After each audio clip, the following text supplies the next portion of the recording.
ओडिशा में बीजेपी ने की बड़ी गलती, फायदा उठाने को तैयार कांग्रेस। तेलंगाना वाला खेल अब ओडिशा में खेलेगी कांग्रेस। ओडिशा में लोकसभा चुनाव के साथ ही होंगे विधानसभा चुनाव। तेलंगाना में कांग्रेस ने बीआरएस और बीजेपी को आपस में रिश्तेदार पार्टी बताया था। जब तक कांग्रेस ने बीआरएस और बीजेपी के आपस में गठबंधन का मुद्दा नहीं उठाया था, तब तक ये माना जा रहा था कि तेलंगाना में मुख्य मुकाबला बीआरएस और बीजेपी के बीच होगा। लेकिन कांग्रेस का मुद्दा जैसे जैसे जनता के बीच पहुंचता गया और कांग्रेस सबूतों के साथ और आक्रामक होती गई, वैसे बीआरएस विरोधी वोट जो बीजेपी के पाले में जा रहा था वो कांग्रेस के साथ आ गया। इसके बाद जो पार्टी तीसरे नंबर की पार्टी बताई जा रही थी वो एक महीने में ही तीसरे नंबर से सीधे पहले नंबर पर पहुंच गई और कांग्रेस ने तेलंगाना में 10 साल से सत्ता पर काबिज बीआरएस को विपक्ष में पहुंचा दिया। और अब कुछ ऐसा ही अभियान कांग्रेस ओडिशा में शुरू कर चुकी थी, लेकिन उसे धार नहीं मिल पा रही थी। कांग्रेस दावा कर रही थी कि सत्ताधारी बीजेडी और बीजेपी दोनों ही आपस में मित्र हैं।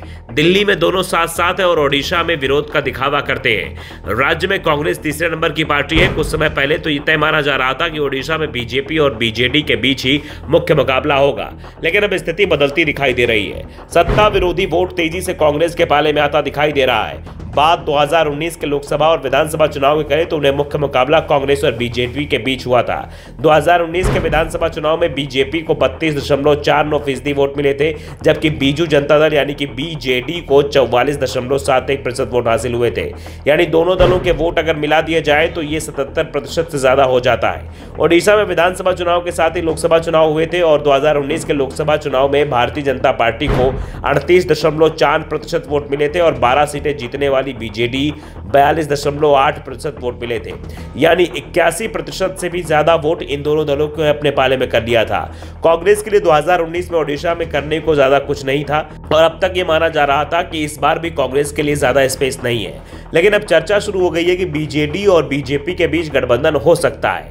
इस बात की सुगबुगाहट के बाद अब कांग्रेस को मौका मिल गया है। अब कांग्रेस खुलकर दोनों ही दलों को घेरने की तैयारी में है। यह बात साफ हो गई है कि अब सत्ता विरोधी वोटों का कोई बंटवारा नहीं होगा। ये वोट अब सीधे सीधे कांग्रेस की झोली में आएगा। ओडिशा में अभी भी कांग्रेस का संगठन मजबूत है, ऐसे में वो इसका फायदा उठाने को तैयार है। ओडिशा में कांग्रेस की भारत जोड़ो न्याय यात्रा जब पहुंची थी तो जबरदस्त भीड़ जुटी थी, जिसके बाद यह साफ हो गया है कि राज्य में कांग्रेस का जनाधार तेजी से बढ़ रहा है। और जब इस बात का खुलासा हो ही गया है कि बीजेपी और बीजेडी एक ही है, तो फिर कांग्रेस को इसका फायदा मिलना भी अब तय माना जा रहा है। अब कांग्रेस भी इसे लेकर आक्रामक प्रचार करने को तैयार है। कांग्रेस नेताओं का दावा है कि जिस तरह से हमने तेलंगाना में 2 महीने के अंदर खेल कर दिया, वैसा ही खेल ओडिशा में होगा। अभी भले ही कांग्रेस का राज्य में ज्यादा मजबूत आधार नहीं है, लेकिन जल्द ही कांग्रेस राज्य की सबसे बड़ी पार्टी बन जाएगी। दूसरी तरफ बीजेपी की कोशिश है कि किसी भी तरह पूरे देश में इस बार एनडीए के वोट बैंक को 50% से ज्यादा ऊपर पहुंचा दिया जाए। आजादी के बाद से अब तक जिस पोजीशन पर कांग्रेस कभी नहीं पहुंच पाई, वहां तक पहुंचाने की कोशिश में बीजेपी जुटी हुई है। कोशिश तो यही रही कि 1984 में राजीव गांधी जितनी सीटें लेकर लोकसभा में पहुंचे थे, एनडीए उन रिकॉर्ड को भी पीछे छोड़ दे। Bureau report, the Navdarpan news.